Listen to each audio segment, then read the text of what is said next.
escenario para una nueva batalla. El poder no quiere tierras, quiere conciencias dominadas, quiere ciudadanos clonados, sumisos y obedientes que estén adormecidos. ¿Qué tal? Muy buenas tardes. Muchísimas gracias a Cristian y a todos los amigos del Centro Piper que tuvieron la irresponsabilidad de confiar en mi persona para hablar un poquito de algunos asuntos y en tan prestigioso panel. Menos mal que trajiste a alguien que sabe de derecho, pues yo soy abogado, lo cual no quiere decir que yo sepa de derecho. Bilardo es médico. Así que digo, ya estaba en un compromiso. Cuando me enteré que venía el doctor López me quedé tranquilo porque no me van a preguntar nada a mí. Igual soy un hombre de bien, nunca ejercí. Miren, esto es una agenda artificial. Esta es una agenda artificial que forma parte de lo que es la ideología de género. Yo me acuerdo el 8 de marzo del 2016, estaba terminando el libro que escribimos relativo a todos estos temas, y yo estaba en Buenos Aires y había una marcha por el Día de la Mujer. Yo fui a la marcha del Día de la Mujer. Un poco por curioso y otro poco digo, bueno, es atractivo ir a una marcha de mujeres, ¿o no? Es como ir a un desfile de mujeres. Para un varón es un plan simpático. Así que me fui a la marcha de mujeres y, claro, yo siempre digo y comienzo cada vez que tengo una exposición relativa a un tema de estas características que todas las mujeres son por definición bonitas, todas. La que no tiene lindas manos tiene lindos ojos, la que no tiene lindos ojos tiene un porte, una elegancia, la que no seduce con su manera de hablar, con su voz, la que no seduce con su figura, la que no seduce con su figura, seduce con su inteligencia y la que no seduce con... Cada mujer tiene algo particularmente atractivo, en todo caso es parte de la inteligencia de cada mujer, de la habilidad de cada mujer saber qué es aquello que le resalta para exhibirlo, para explotarlo.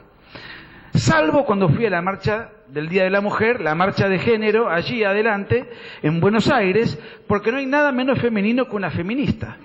No hay nada menos femenino que una feminista. Son feas a propósito. Hay que tener mala voluntad para no encontrar nada atractivo ahí adentro. Tienen ganas de joder. Y cuando digo que son feas a propósito, no lo estoy diciendo por la belleza naturalmente adquirida, sino que se producen, se visten de una manera explícitamente desagradable en el deliberado afán de desagradar. Axilas sin lavar, mal aliento, olor a pata, pelos grasosos, estaba todo mezclado, no se podía discernir. Yo quería ir allí, ya estábamos terminando con la última parte del libro, porque quería percibir con mis sentidos la atmósfera que se respira en esos ambientes. Y se respiraba mayormente olor a marihuana. Nada era femenino, absolutamente nada era femenino, pero en un momento determinado yo veo a lo lejos mujeres recién salidas de la peluquería, con brillo, maquillaje. Me acerqué, más entusiasmado, pero era la columna de los travestis. Pero hay algo que me llamó la atención. En la marcha, la proclama por la cual se convocó fue, entre otras cosas, la proclama famosa que nace de la Argentina para el mundo, la hemos exportado, ni una menos.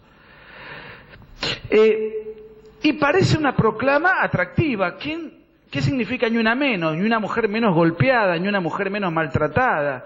Y uno dice, bueno, en principio un observador incauto, no atento, puede enseguida simpatizar, porque la consigna se presenta de una manera aparentemente noble. O sea que lo que pretendía la marcha es que la gente vaya, las mujeres preferentemente, a solidarizarse con aquella persona que en un contexto de una violencia doméstica fue agredida y lleva las de perder. ¿Por qué lleva las de perder? Lleva las de perder porque si la mujer fue agredida por un hombre, tiene una inferioridad en cuanto a la fuerza física evidente.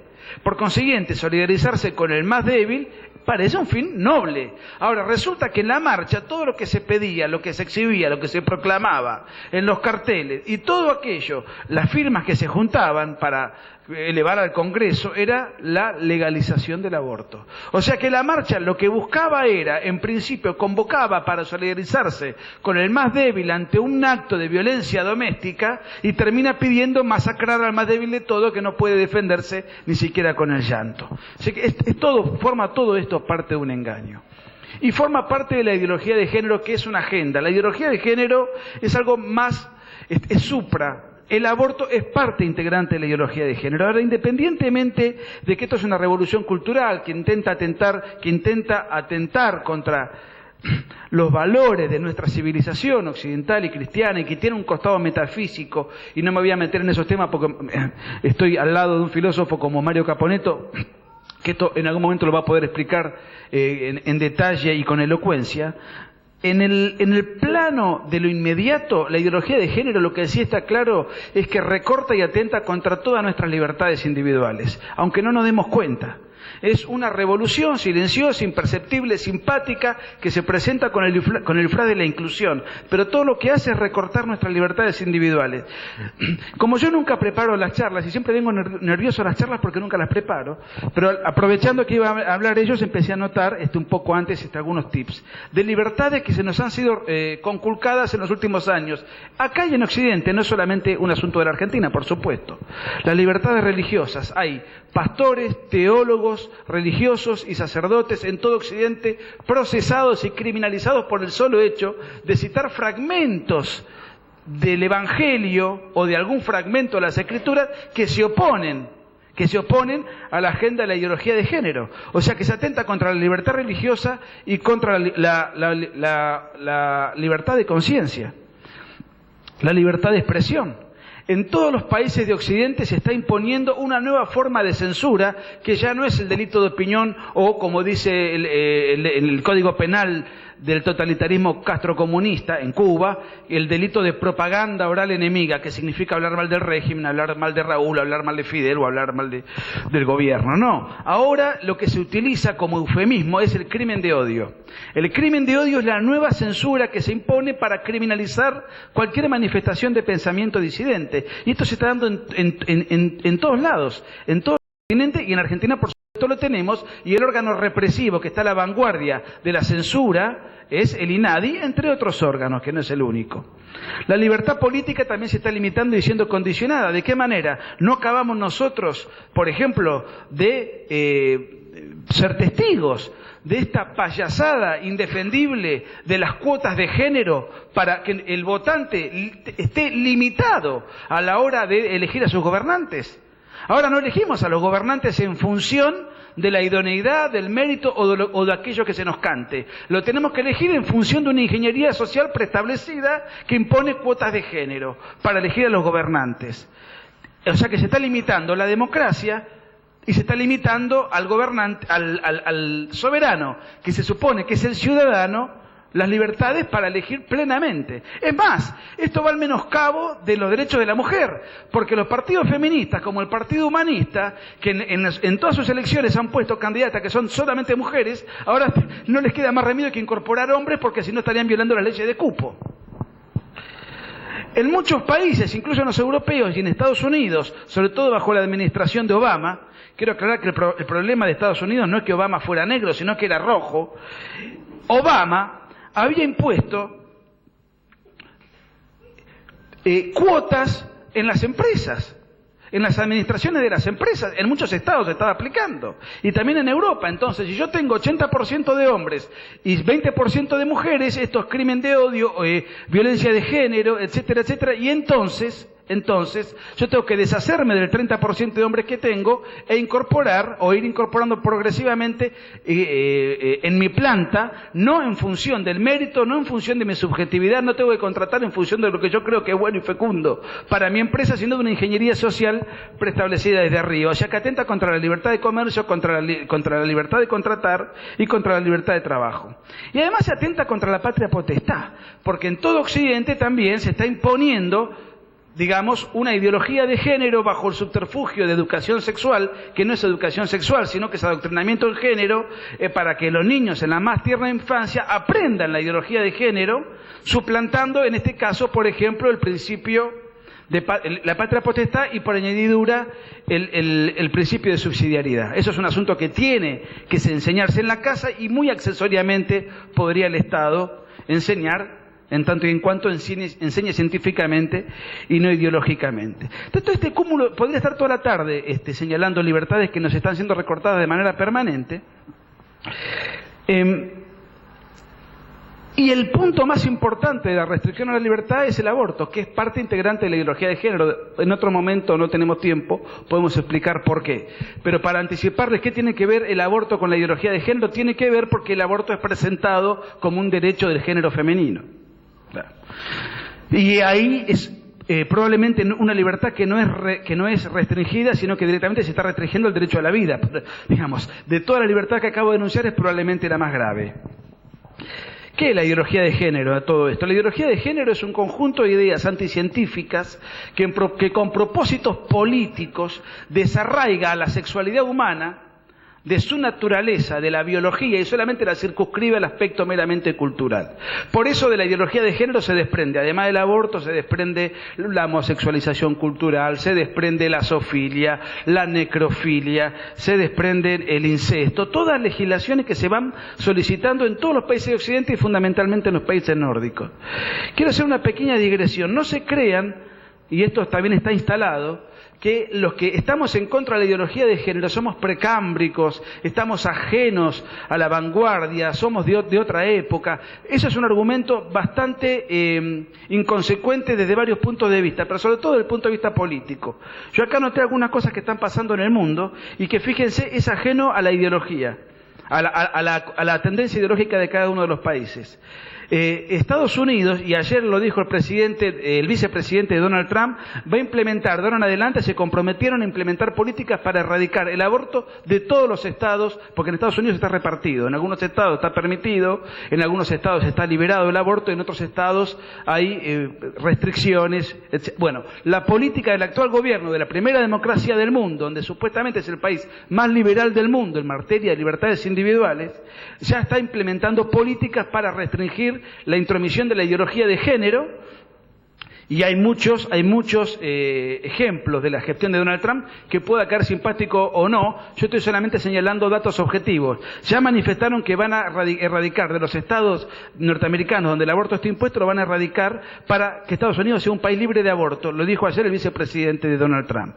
Donald Trump quitó blanca el link relativo a la agenda LGBT que había impuesto la administración de Obama, y además desfinanció y quitó la financiación a la Planned Parenthood, que es la multinacional abortista que recibía durante la administración de Obama fondos de la Reserva Federal y que por supuesto apoyó con ahínco la campaña de Hillary Clinton, y Hillary Clinton cerró los últimos días de su campaña en una de las clínicas de la Planned Parenthood.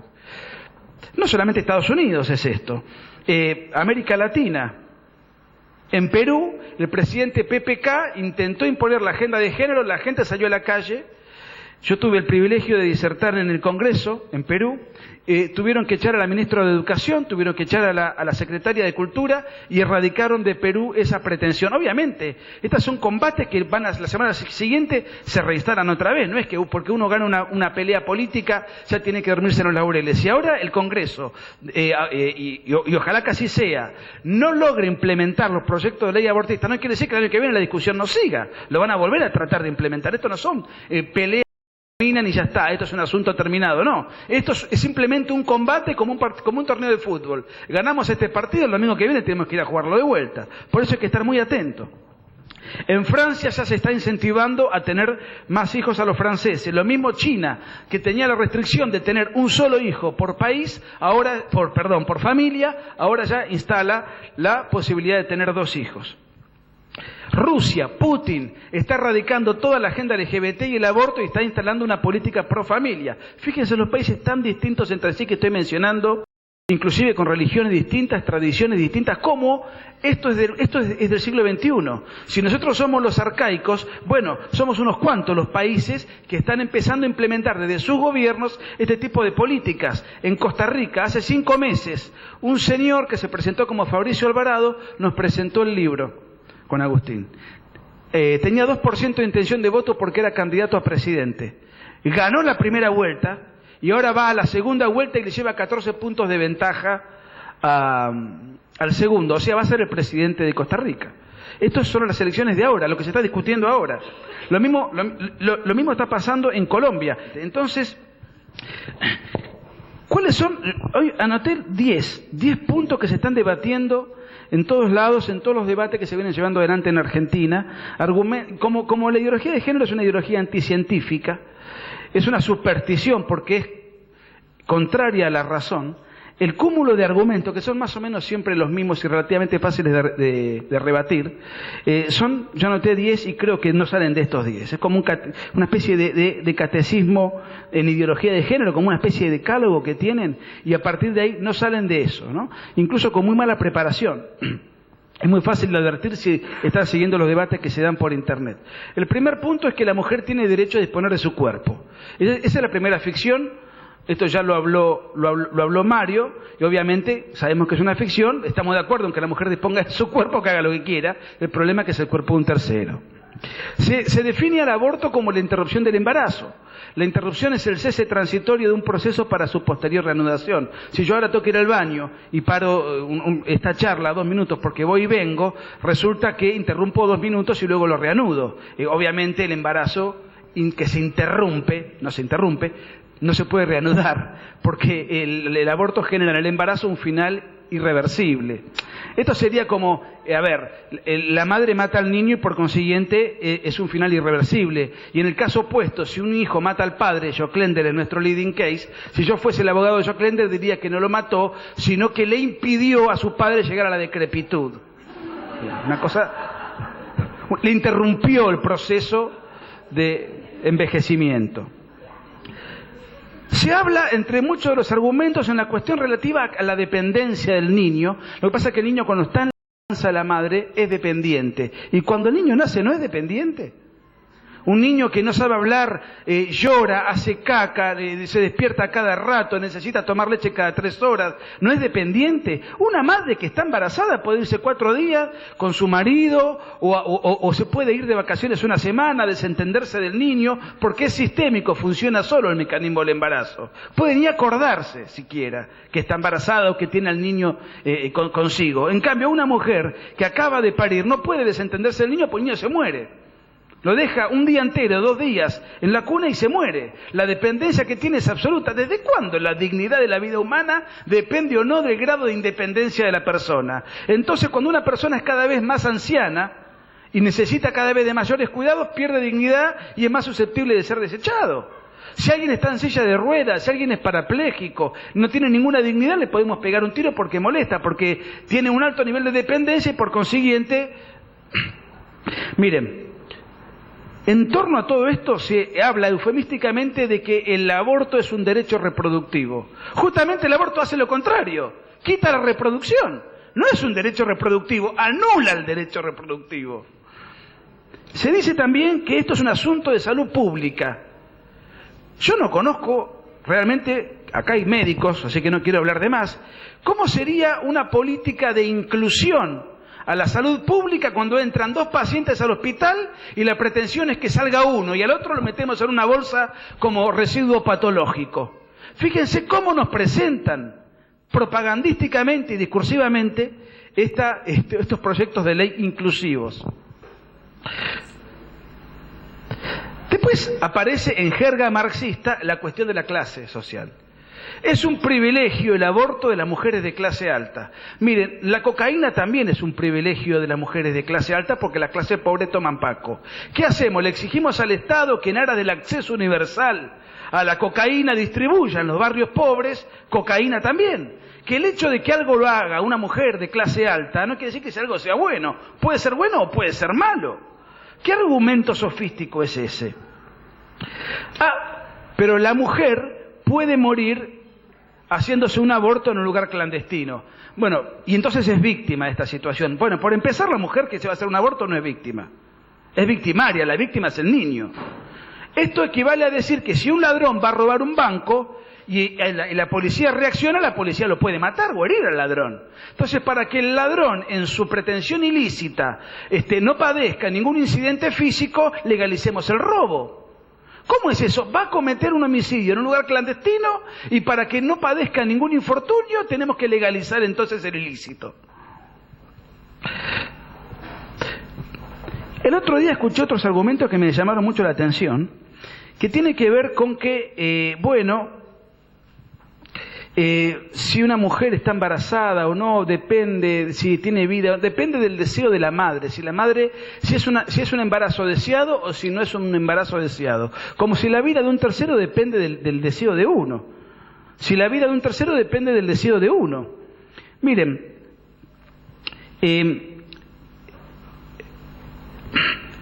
el problema de la mujer que tiene un embarazo no deseado es que el hijo ya lo tiene. El hijo ya es una cosa real, es una persona humana y no es una persona en estado potencial. Pero es uno de los argumentos que se suelen esgrimir en este tipo de debates.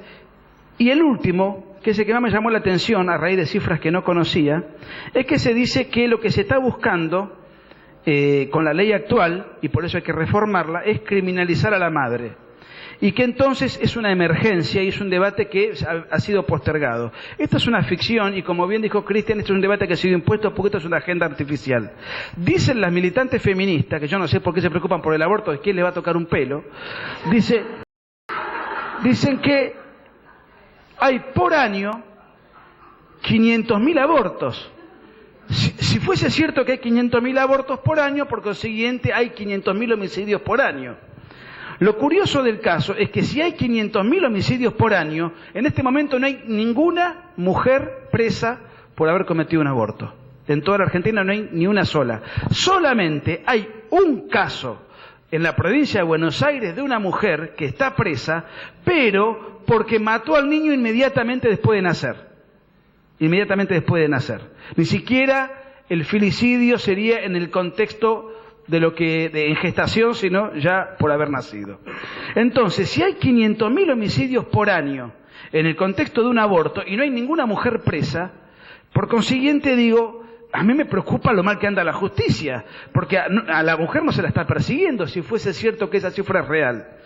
Ahora se publicó una cifra que lo publicó el Ministerio de Salud, que dice que hay 43 mujeres por año que mueren como consecuencia de un aborto, o sea, el 0,025% de los abortos el 0,025% de la causa de muerte femenina, mueren 170.000 por año.